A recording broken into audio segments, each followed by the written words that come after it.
casa.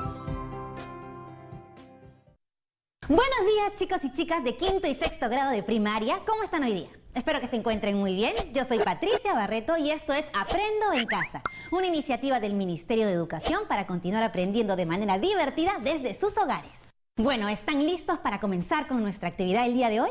Perfecto, entonces llamen a sus primos, a sus primas, a sus hermanos, a sus padres, a todo aquel que esté en casa para que se unan con nosotros hoy día. Y eso sí, no se olviden de traer sus cuadernos de trabajo para tomar notas y apuntar todas las preguntas que se les ocurran. Sabemos que en estos momentos, por la pandemia, todos tenemos que hacer ciertos cambios en varios aspectos de nuestras vidas. Por ejemplo, ahora estudiamos desde casa y antes íbamos al colegio. Esto nos ha permitido conocer otras formas de aprender. Otra cosa que ha ido cambiando son las formas en que las familias logran que los alimentos se conserven por más tiempo sin malograrse. Todos sabemos que estos cambios son para nuestro bien, porque nos queremos y queremos que nuestras familias estén sanas. Así como nosotros, hay muchas personas que desde sus campos laborales y oficios están aportando y haciendo cosas positivas por la sociedad y el mundo en estos momentos. Por ejemplo, tenemos a nuestros doctores cuidando a enfermos, a nuestros científicos trabajando incansablemente para encontrar la vacuna que nos proteja del coronavirus. Nuestros policías, nuestros militares cuidando a las personas y ayudando a mantener el orden en las calles. Las personas de los mercados que salen a vender sus productos para tener con qué alimentarnos. Las personas que atienden en los supermercados para poder comprar todo lo necesario para poder alimentarnos. Y especialmente estamos nosotros y nosotras, que nos quedamos en casa para mantenernos seguros y a salvo y evitar contagiar y contagiarnos del coronavirus. Y así como los médicos, los policías, los científicos, los trabajadores de supermercados y de mercados y otras personas que nos están ayudando con sus labores, nosotros desde casa podemos colaborar activamente para ayudar al bienestar de nuestras familias. ¿Qué podemos hacer nosotros para colaborar con la mejora en la alimentación familiar? Durante esta semana de actividades vamos a descubrir juntos algunas alternativas que nos van a permitir usar nuestras capacidades innovadoras para encontrar soluciones a algunos problemas cotidianos. Para empezar, vamos a reflexionar sobre algunas preguntas. ¿Se puede conservar alimentos sin usar un refrigerador? ¿Conoces algún método para conservar los alimentos? ¿Tus papás, tus tíos, tus abuelitos, algún familiar que esté en casa ha usado o usa algún tipo de método de conservación? El día de hoy conoceremos algunos métodos de conservación de alimentos que fueron aplicados por la cultura andina. Y para esto vamos a invitar al profesor Gustavo. Él nos va a acompañar el día de hoy y nos va a explicar con más detalles sobre estos métodos. Hola, profe Gustavo, todo increíble. Buenos días, chicos y chicas y Patricia. ¿Cómo están hoy? Espero que muy bien. Como les comentó Patricia, el día de hoy conoceremos algunos métodos de conservación de alimentos de la cultura andina. Estos métodos tienen sus orígenes en nuestros ancestros, los incas. Para ello, vamos a empezar haciendo un viaje por nuestra historia. ¿Están listos? Hace mucho tiempo, los incas desarrollaron un gran imperio que se extendía por gran parte de América del Sur. Éramos uno de los imperios más grandes y poderosos, y por lo tanto teníamos una población muy grande a lo largo de todo el territorio.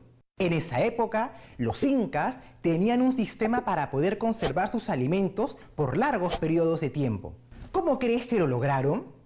¿Se te ocurre alguna idea? Actualmente, nosotros contamos con distintos aparatos como la refrigeradora o las cajas térmicas de Tecnopor para conservar la comida. Pero antes, nuestros ancestros usaban técnicas muy especiales para poder conservar sus alimentos de una manera efectiva. Vamos a ver algunos ejemplos de qué alimentos conservaban y cómo lo hacían. Uno de los alimentos más importantes para los incas era el maíz. Y como solo había una cosecha de maíz al año, ellos hacían secar el maíz colgándolo en sus casas.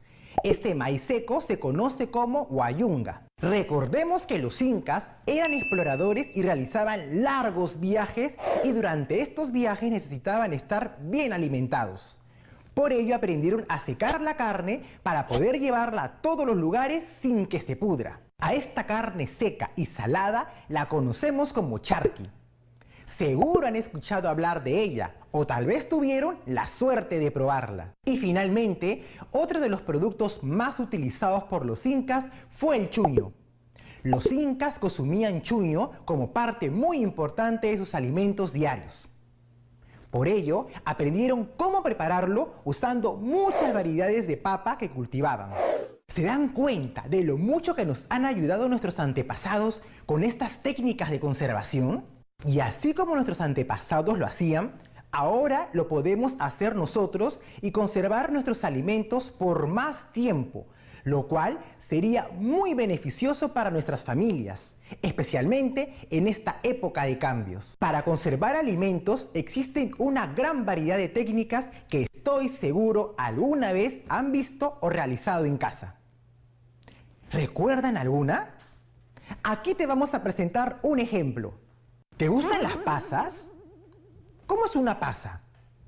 ¿Cómo se hace una pasa? Muchos dirán que una pasa es una uva seca y por ahí quizás alguien me diga que una pasa es una uva deshidratada. Y debo decir que ambas respuestas son correctas. Una pasa es una uva que ha perdido el agua que tenía dentro. Si dejas unas uvas expuestas al sol, verás cómo con los días empiezan a secarse. Interesante, ¿verdad? Pero, así como hay un proceso para obtener pasas, también existen otras técnicas de conservación que son muy interesantes. Pero, ¿cómo se llevan a cabo estas técnicas de conservación? ¿Qué es lo que le sucede a los alimentos para poder conservarse? ¿Por qué duran tanto tiempo? Todas estas son preguntas interesantes. Por eso, vamos a ir averiguando sus respuestas poco a poco. Le vamos a decir a Patricia que se una con nosotros, para que todas y todos juntos aprendamos sobre estas técnicas. Claro que sí, profesor. Estoy muy interesada en aprender esas otras técnicas que usted mencionó. Entonces, atención a esto. Al igual que las uvas que pierden el agua para conservarse y se transforman en pasas, otros alimentos siguen el mismo proceso denominado deshidratación. Esta palabra la hemos usado alguna vez en nuestra vida. ¿Recuerdas? Hoy vamos a aprender sobre este proceso que es uno de los más usados hasta el día de hoy y que viene desde la antigüedad. La deshidratación es la reducción de la cantidad de agua que contienen los alimentos para evitar que los microorganismos, como las bacterias, puedan malograr el producto antes que lo podamos consumir. La deshidratación es una forma ancestral de conservar los alimentos sin perder sus propiedades nutritivas. Profesor, en nuestro país usamos alimentos que han sido deshidratados, ¿verdad? Así es, Patricia. Desde tiempos de los incas, en nuestro Perú, consumimos alimentos deshidratados como el charqui y el chuño. Ambos son productos de la deshidratación. ¿Conocen el charqui y el chuño? ¿Alguna vez los comieron? Sí, profesor, yo conozco ambos y me gustan muchísimo. Creo que en casa los chicos y chicas también deben conocerlos. ¿Sabes cómo se obtiene el charqui y el chuño? No, realmente no. Pero si ambos son productos de la deshidratación, quiere decir que se sigue el mismo proceso, ¿verdad? Empecemos hablando del famoso y muy nutritivo charqui. El charqui es un producto de deshidratación que utiliza la sal como insumo principal junto con el sol. Como lo mencionamos al inicio, el charqui se utilizaba desde la época de los incas. Antiguamente, el charqui se fabricaba de carne de llama y venado. Pero luego, con la llegada de los españoles que trajeron el ganado vacuno, esto cambió. Actualmente, es más común el charqui de res, aunque también puede encontrarse de alpaca y oveja. El charqui es preparado mayormente en las zonas altoandinas, pero es comercializado a lo largo de todo el país, tanto en la antigüedad como ahora. El proceso para preparar charqui es muy similar y se puede explicar así. Paso 1. Cuando la carne está fresca, se corta en tiras lo más finas posibles, quitándoles toda la grasa. Paso 2. Se agrega mucha sal por ambos lados. Se puede usar sal común. Paso 3. Finalmente se deja secar al sol por 8 días, aproximadamente hasta que la carne cambie a un color más oscuro y se ponga seca y dura. Luego de seguir estos pasos se obtienen dos productos diferentes, el charqui, que es la carne seca y sin huesos, y la chalona, que es aquella que cuenta con huesos. Para poder consumir ambos, charqui o chalona, es necesario remojarlos en agua, cocinarlos y agregarlos en nuestras comidas como en el famoso yuquito con charqui. Uy, profe, a mí me encanta el oyuquito con charqui con su huevo montadito. ¡Uy, me parece riquísimo, de verdad! Pero yo tengo una duda. ¿Por qué se usa sal para deshidratar la carne? Y también, ¿qué le pasa a la carne en este proceso? Cuéntenos, por favor. Vamos a averiguarlo. La sal tiene muchos usos. Quizás piensas en ella más como un condimento que realza el sabor de las comidas, pero no es la única función que cumple. ¿Y entonces qué otras funciones tiene la sal, profesor? ¿Te acuerdas cuando se te cayeron tus primeros dientes? Uy, profesor, eso fue hace mucho. Ya ni me acuerdo. Pero los chicos y chicas en casa quizás lo recuerden con más claridad. Quizás sus papás les dieron un vaso de agua con sal para que se enjuaguen la boca, luego de habérsele caído el diente. Esto para aprovechar la propiedad antiséptica de la sal, es decir, para que ésta ayude a que la encía no se infecte. Ah, entonces para la producción del charqui, la sal ayuda a que la carne no se malogre. En el caso de la producción del charqui, se usa la sal por dos motivos principales. Primero, porque tiene propiedades deshidratantes, es decir, que ayudan a perder el agua. Y segundo, por sus propiedades desinfectantes, que quiere decir que no permite que las bacterias crezcan en la carne y la malogren. Ay, con razón dura muchísimo. Vamos a hacer un pequeño viaje hasta las células de la carne para poder entender mucho mejor cómo funciona la sal en ellas. La carne que consumimos no es otra cosa que músculos. Los músculos están formados por tejido muscular que agrupa un conjunto de células. Estas células, al igual que otras células del cuerpo, en su interior están llenas de agua y sales disueltas en este líquido. Las células, a la vez, se encuentran flotando, como flota una pelota en una piscina, en grandes cantidades de agua que también contiene muchas sales disueltas. Esas bolitas de color rojo que observamos son las células de la carne. Cuando ponemos mucha sal a la carne, las células de la carne detectan que hay más sal afuera de ellas que adentro. Y esto no les gusta para nada. A las células de nuestro cuerpo les agrada el equilibrio. ¿Sabes qué quiere decir esto? No estoy muy segura, profesor. El equilibrio implica que hay igual cantidad de sal dentro de la célula como la de fuera de ella. Entonces, cuando hay exceso de sal, sucede que el agua que se encontraba en el interior de las células sale de ella en un intento de hacer que la sal que está fuera se vaya disolviendo y se equilibre, consiguiendo de esta manera que no haya más sal fuera que dentro. Es lo mismo que pasa cuando te das cuenta que echaste más sal de lo debido a un vaso con agua y empiezas a agregar más y más agua para disolver la sal y que no quede rastro de ella en el vaso. Este proceso de liberar agua y más agua hace que la célula empiece a perder su forma original y se arrugue mucho, como una pasa. De esta manera, la carne se deshidrata porque las células que la componen pierden el agua que llevan dentro. Observemos juntos cómo se mueve el agua desde dentro de la célula hacia afuera. Aquí podemos ver cómo estaba la célula al inicio, como la del lado derecho, llena de agua, y terminamos con una célula como la de izquierda, pequeñita y arrugada. Por eso es que la carne, que al inicio era jugosa, toma la apariencia del charqui, seca y dura. ¡Hala! ¡Qué sorprendente! No sabía que todo esto le pasaba a una célula solo por la sal. Pero te cuento algo aún más sorprendente. Este proceso de deshidratación por la presencia de la sal no solo ocurre con los alimentos, sino también con nosotros mismos. ¿Y cómo así, profesor? ¿Alguna vez has comido algo muy salado? Y luego de comerlo, ¿qué pasa? ¿Qué sientes? Uy, siento mucha sed. Y sientes los labios secos, ¿verdad? Esto sucede porque, al igual que el ejemplo de la carne, nuestras células han perdido agua tratando de equilibrar el exterior de ellas con su interior.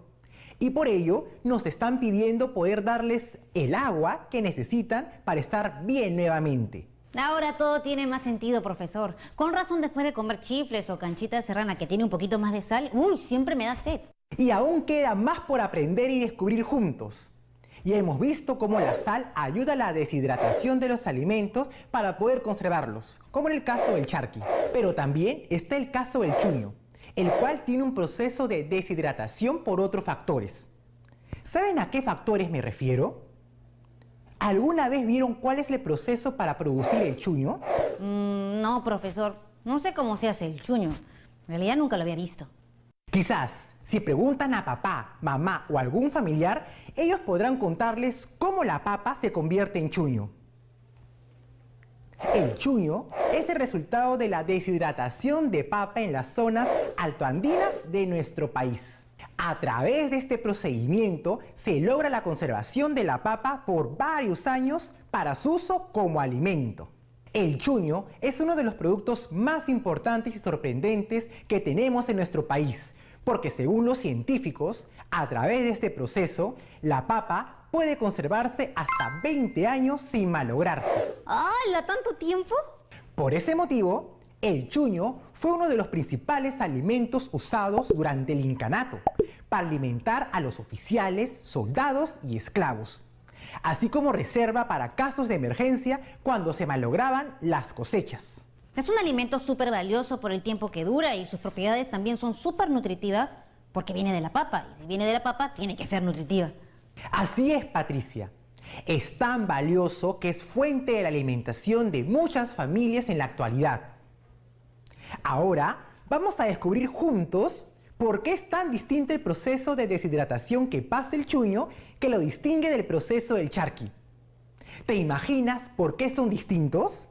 Ay, no, profesor, otra cosa que no sé, la verdad, pero me encantaría saber. La deshidratación del chuño ocurre por un cambio de temperatura muy extremo y repentino. ¿Cómo así, profesor? Les cuento. El chuño se prepara en los meses de junio y julio. ¿Te imaginas por qué tiene que ser en esos meses? ¿Por ser invierno? Así es, Patricia. En pleno invierno. Es decir, cuando llega el friaje al altiplano de los Andes y las temperaturas empiezan a bajar por las noches hasta los menos 5 grados centígrados. ¡Uy, qué frío! Así es, y eso sucede a partir del 15 de junio aproximadamente, en pleno invierno y en alturas superiores a los 3.800 metros, es decir, en la sierra de nuestro país. Eso quiere decir que en el proceso para elaborar el chuño intervienen las bajas temperaturas. ¡Qué interesante! Claro, Patricia, y les voy a mostrar el proceso para fabricar chuño. Estén atentos. El congelado. Después de la cosecha en el mes de junio, las papas son expuestas durante 4 días a las heladas. Las comunidades andinas aprovechan el cambio de temperaturas tan extremo que ocurre entre el día y la noche. Mientras que en las noches las papas se congelan, durante el día se deshidratan al sol a temperaturas que alcanzan los 18 grados centígrados. Luego de estos 4 días de cambios de temperatura, las papas son envasadas en sacos y sumergidas en las heladas aguas de los arroyos andinos. Prepelado. A continuación, las papas se exponen nuevamente a otra noche fría. Para el siguiente día, proceder al pelado mediante el pisado de las mismas. Así se les quita la cáscara y una gran cantidad de agua. Secado. Las papas peladas son expuestas al sol durante 10 o 15 días hasta lograr su completo secado. Pelado final.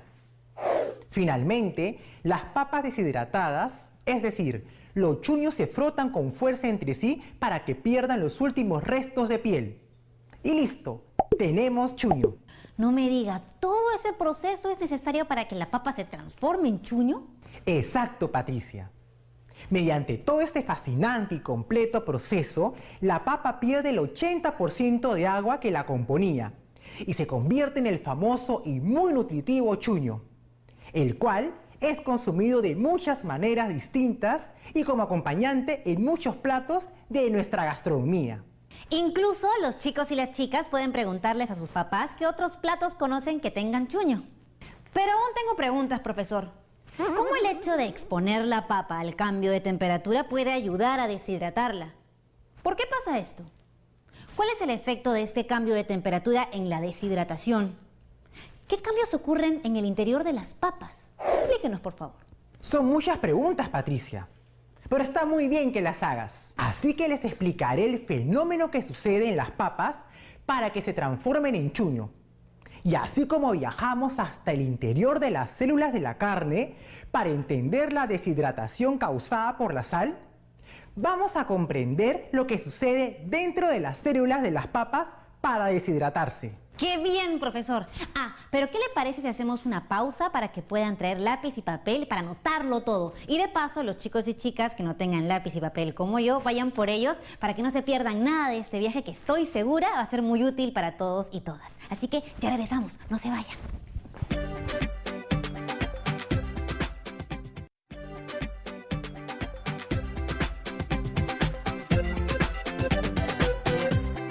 Y ya regresamos aquí al programa y listo, estamos completamente listos, profesor. Entonces, empecemos. En primer lugar, recordemos ciertos aspectos básicos para poder entender todo el proceso.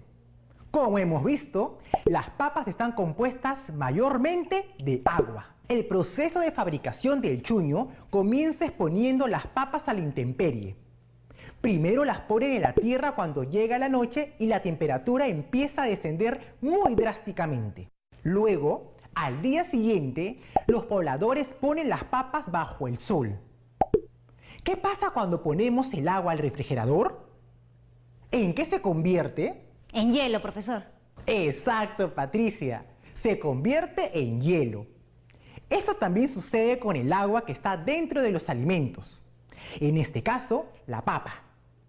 El agua dentro de las papas expuestas al frío de la noche empieza a congelarse y a formar pequeños cristales de hielo. A continuación, cuando el sol comienza a salir, la temperatura ambiental sube y con esto, las papas que continúan expuestas a la intemperie comienzan a calentarse. Es en ese momento que los cristales de hielo comienzan a calentarse y se produce un cambio de estado físico. Como cuando alguna vez hice derretir el hielo en el sol y vi el vapor que se forma. Claro, Patricia, eso mismo. Cuando sucede esto, el agua que estaba dentro de la papa se libera como vapor de agua.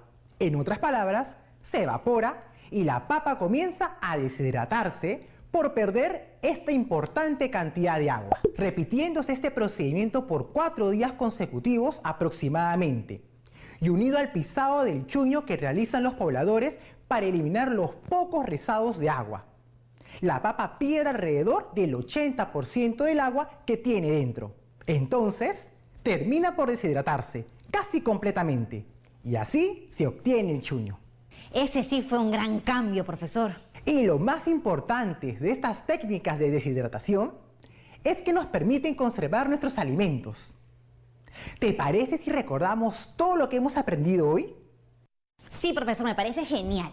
Hoy hemos aprendido sobre la deshidratación como método para la conservación de alimentos y 2 de sus variedades son el uso de la sal y los cambios drásticos de temperatura. Recuerda que ambos métodos han sido utilizados desde tiempos muy antiguos. También hemos conocido a detalle lo que sucede en las células en cada uno de estos procesos. Hoy hemos aprendido tanto, profesor. La actividad de hoy me ha parecido súper interesante. Hemos aprendido muchas cosas nuevas, pero hay algo que me he quedado pensando. Nosotros ahora en la actualidad, ¿podemos conservar los alimentos como lo hacían los incas? Claro, Patricia. Te explico. En épocas preincaicas e incaicas no habían los artefactos o instrumentos que usamos actualmente para conservar los alimentos. Entonces, ellos buscaron una forma alternativa para que sus alimentos no se descomponga o malogre. Como comentamos al inicio de la actividad, necesitamos conservar nuestros alimentos en óptimas condiciones por más tiempo y así evitar salir a comprar diariamente y exponernos. Claro que sí. A mí me gusta mucho aprender no solamente a hacer las cosas de manera práctica, sino también a entender y saber cómo ocurren los fenómenos de la naturaleza. Y justo eso es lo que hemos visto hoy. Fue muy interesante saber qué es lo que pasa durante la deshidratación para que obtengamos el charqui y el chuño. Ahora, profesor, ¿nos podría recordar cómo la sal cumple un papel importante dentro de las células y nos ayuda a obtener el charqui? ¿Por qué la sal hace que las células pierdan agua? Lo que sucede es que las células, naturalmente, van a buscar el equilibrio. Es decir, que lo que haya dentro de ellas sea igual en cantidad a lo que hay afuera. Cuando agregamos gran cantidad de sal a la carne, las células detectan que algo no está bien, que existe una cantidad mucho mayor de sal en su exterior. Al detectar este desbalance o desequilibrio, empiezan a liberar el agua de su interior con el único propósito de disolver estos cristales de sal y que no haya más sal afuera. Cuando hacen esto, las células empiezan a arrugarse por la pérdida de agua que han sufrido. Es así como la carne se deshidrata y obtenemos el charqui. Gracias, profesor, por este gran resumen. Y, profesor, una pregunta más. En el caso del chuño, ¿es necesario que se exponga a la intemperie durante la noche? ¿No podría solo exponerlo durante el día y luego guardarlo? Esa es una muy buena pregunta, Patricia. Te cuento lo que pasaría.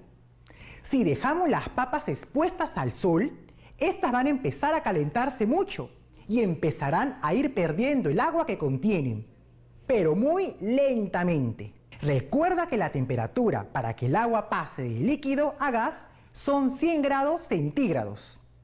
También debes tener en cuenta que todo depende del lugar donde nos encontremos. Cuando ponemos las papas para que congelen durante la noche, se forman estos pequeños cristales de agua que son mucho más fáciles de eliminar en forma de vapor que lo que sería eliminar el agua líquida que está dentro de las papas.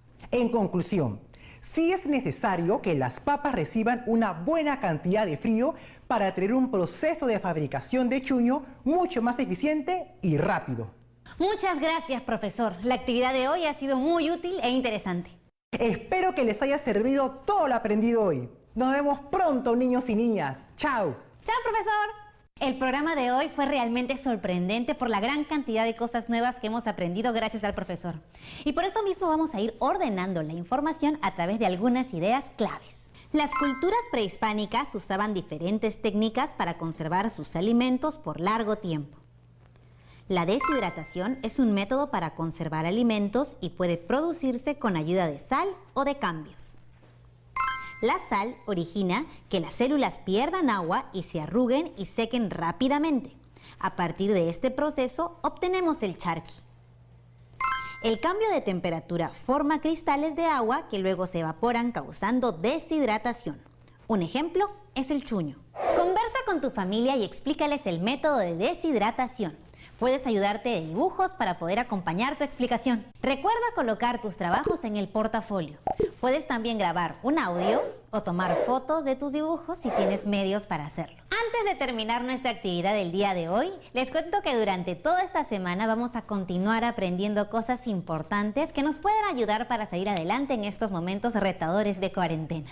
Por ello, para el programa de mañana les voy a pedir dos cosas. Primero, necesito que tengan listos los siguientes materiales. 3 cucharadas de lentejas o arvejas secas, un plato o recipiente, un frasco de vidrio o de plástico, una liga o elástico, gasa, tela delgada o panty media y también agua. Además, necesito que pongan a remojar en un plato las lentejas o alberjas para usarlas el día de mañana de una forma súper especial. Pero eso sí, no se olviden de remojar sus alberjas o lentejas. Nos vemos en la siguiente actividad con todos sus materiales, con sus lentejas o alberjas remojadas para seguir aprendiendo y divirtiéndonos todos juntos. Me ha encantado pasar el día con todos ustedes. Nos vemos hasta la próxima.